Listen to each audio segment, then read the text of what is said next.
না বালক। 12ই কেন, 11 কেন নয়, 10 কেন নয়, 13 কেন নয়, 12ই কেন? বলবো না থাকবে? রাত হচ্ছে, তোমরা সব ঘুমে ঝুঁকছো তো। বলবো বলবো কিন্তু সত্যি সত্যি এই অপরাধ কারা কারা করেছে আমাকে হাত তুলে দেখাতে হবে। আমি অবশ্য হাত তুলব, আমি করেছি। তাহলে চলুন কেন শুনি, 12 বছর পর্যন্ত নাবালক কেন? একজন ঋষি ছিলেন, ঋষির নাম হচ্ছে মান্ডব্য ঋষি। মান্ডব্য ঋষি একদিন ধ্যানস্থ হয়ে বসে আছে। এমন সময় রাজ্যে একটা বড় সড়ো চুরি হয়েছে। চোর চুরি করে ছুটে পালিয়ে যাচ্ছে, রাজার যারা সেনা ছিল তারা পেছনে ধাওয়া করেছে। চোর কোথায় যাবে খুঁজে না পেয়ে যে অলংকার চুরি করে এনেছিল যে পোটলায়, সেটা মুনি বসেছিলেন, তিনি তো ধ্যানস্থ, তিনি কিছু জানেন না, পশ্চাৎ পানে লুকিয়ে দিয়ে পালিয়ে গেছে। ছুটতে ছুটতে এসে সেনারা দেখলেন, আরে এই তো এইখানে চোর। যখন চোরকে খুঁজে পাচ্ছে না, এদিক ওদিক খুঁজতে কি মান্ডব্য ঋষির কাছে উপস্থিত হলে মান্ডব্য ঋষিকে তারা বন্দী বানায়। চলো রাজার কাছে তোমার বিচার হবে। সাধু সেজে ভণ্ডামি হচ্ছে, চলো ধরে রাজার কাছে নিয়ে যায়। মান্ডব্য ঋষি কিন্তু কিছুই বুঝতে পারছে না, তিনি কিছুই জানেন না কেন ধরে নিয়ে এসেছে, কিন্তু তিনি কোনো কথা বলছেন না।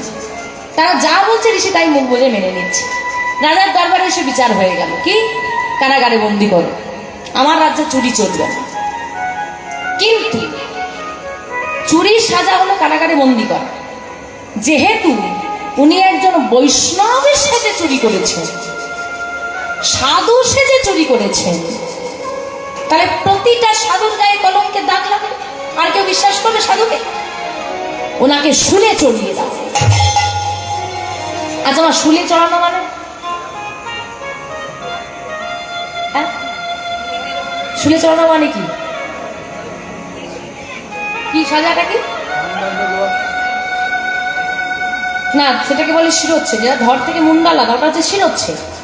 শুলে চড়ানো মানে, শুল হচ্ছে একটা ধারালো অস্ত্র, হ্যাঁ, তার উপরে বসিয়ে দেওয়া হবে, আর যখন চাপ দেবে এপুর থেকে অপুর হয়ে যাবে অস্ত্রটা, মানে নিচে থেকে ও মাথার উপর দিয়ে বেরিয়ে যাবে। বুঝতে পারছো কত ভয়ানক সাজা? শুলে চড়ানো হবে। ঋষি কিন্তু কোনো প্রতিবাদ করে, তিনি একবারও বলেননি যে আমি করিনি, তিনি শুধু দেখছেন কি হয়, কারণ তিনি জানেন কর্ম ফল ভোগ করতে হয়। কর্ম আমি খারাপ করলে ভোগ করতে হয়, আর যদি আমার কর্ম ভালো হয় তাহলে এটা আমার জন্য বরাদ্দ। তাই তিনি চুপ। শুলের ওপর বসিয়ে দেওয়া হয়েছে। ধারালো অস্ত্রের উপর বসিয়ে দিলে কি হবে? খোঁচা লাগবে না? খোঁচা লাগছে। শুলে চড়ানো হবে মানে সেই সময় আসল চোর ধরা পড়ে গেছে। ছুটে এসেছেন প্রহরীরা, দাঁড়ান দাঁড়ান দাঁড়ান, উনি প্রকৃত সাধু মানুষ, ওনার কোনো দোষ নেই, আসল চোর ধরা পড়েছে। সসম্মানে রাজা মান্ডব্য ঋষিকে মুক্তি দিলেন। ঠিক আছে, এত সহজে তো ছেড়ে দেওয়ার পাত্র ঋষি নয়। যমরাজের কাছে গিয়ে হাজির, হিসেব দাও, কোন অপরাধে তুমি আমায় সাজা দিয়েছ? আমি চুরি করিনি, তাহলে কোন অপরাধের সাজায় তুমি আমায় শুলে বসালে? এইবার ঋষির হুঙ্কারে যমরাজ থরথর থরথর করে কাঁপছে। তাহলে মুনি ঋষিকে অপমান করার দুঃসাহস কোনোদিনই কেউ দেখিও না। যমরাজ পর্যন্ত ধরধর করে কাঁপছে। চিত্রগুপ্ত, তুমি একটু খাতাটা উল্টে দেখো তো, ব্যাপারটা কোথায় একটু গন্ডগোল মনে হয়, কোথাও একটা কিছু হয়েছে। তখন খাতা উল্টে চিত্রগুপ্ত দেখলে মান্ডব্য ঋষির বয়স যখন 12 বছর। হ্যাঁ, এইবার হাত তুলবে কিন্তু অনেক বাচ্চারা, এখনকার বাচ্চারা না, আমি আমার সময় খেলেছি, তা আমার থেকে যারা ছোট তারা খেলে কিনা আমি বলতে পারবো না, কারণ এখন মোবাইল ফোন এসে গেছে। আমার বাবারা খেলেছে এটুকু বলতে পারি। ফোনিং ধরে এনে তারপরে এবার হাত তুলে দেখি কারা কারা এই কাজটা করেছে, মহান কাজটা। এই রে, তাহলে এই সাজা কিন্তু সবার জন্য আছে। দেখো সাজাটা কি, হরিণের পেছনে একটা সুতো বেঁধে দেবে। হ্যাঁ, এইবার হরিণটা তো উড়বে, তার পেছন পেছন ছুটতে খুব ভালো লাগে। এখন ওই যে সুতোটা বেঁধে রেখেছো, হ্যাঁ ফড়িংটা লাগছে না, সে আর উঠতে চাইবে? দেখবে ফড়িংটা এক জায়গায় বসে থাকে। তাকে ওড়ানোর জন্যে খোঁচা দেওয়া হতো কিসে? দুর্ব ঘাসে। হ্যাঁ, ওই দুর্ব ঘাসের খোঁচা দিয়ে ফড়িংটাকে উড়াচ্ছে। খোঁচা দিয়েছে, ফড়িংটা লেগেছে, কিন্তু ফড়িংটা মারা যায়নি। বুঝতে পেরেছ? তাই মান্ডব্য ঋষিকেও খোঁচা খেতে হলো, মৃত্যু হলো না।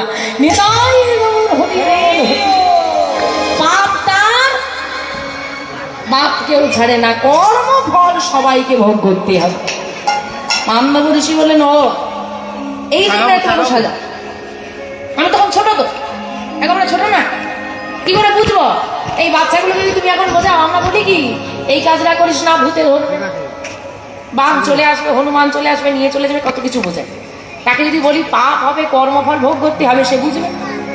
ছোট ছিলাম, আমি তো বুঝিনি, তার জন্য আমাকে সাজা পেতে হলো। আজ থেকে আমি যমরাজের দরজায় দাঁড়িয়ে বলে যাই, 12 বছর পর্যন্ত আমি 12 বছর বয়সে অপরাধ করেছি। এটা প্রায় মানুষ করে ছোটবেলায় খেলার ছলে। 12 বছর পর্যন্ত নাবালক ধরা হবে, তার অপরাধ ধরা হবে না। তাহলে মা অপরাধ ছেড়ে দিচ্ছে মানে এটা ভেবো না 12 ছাড়বে মানে 82-তে ছেড়ে। কীর্তনিয়া বলেছে 12 অব্দি ছাড়তে মানে 82-তে গিয়েও লোকের ক্ষতি করবো, এমন নয়। একটা কথা মনে রাখবে মা, ভগবান ছাড় দেয়, ছেড়ে দেয় না। এই কর্ম যখন করবে একটু ভাবনা চিন্তা করে করবে। কেন? দোকানে ঢুকলে দেখা যায় লেখা আছে আপনি সিসিটিভি ক্যামেরার আওতায় আছেন, ক্যামেরা চলুক বা না চলুক, চোর ঢুকে ওই লেখাটা দেখেই ব্যাস হাত পা গুড়িয়ে নেয়। দাদা 5 টাকার বিস্কুট হবে, বুঝলে তো? তা একটা কথা আজকে হরিবাসরে বসে মাথায় ঢুকিয়ে নাও, দিবা রাত্রি সর্বক্ষণ অন্ধকারে সিসিটিভি ক্যামেরায় ঢেকে দিতে পারবে, দেখা যাবে না। Govinda CCTV camera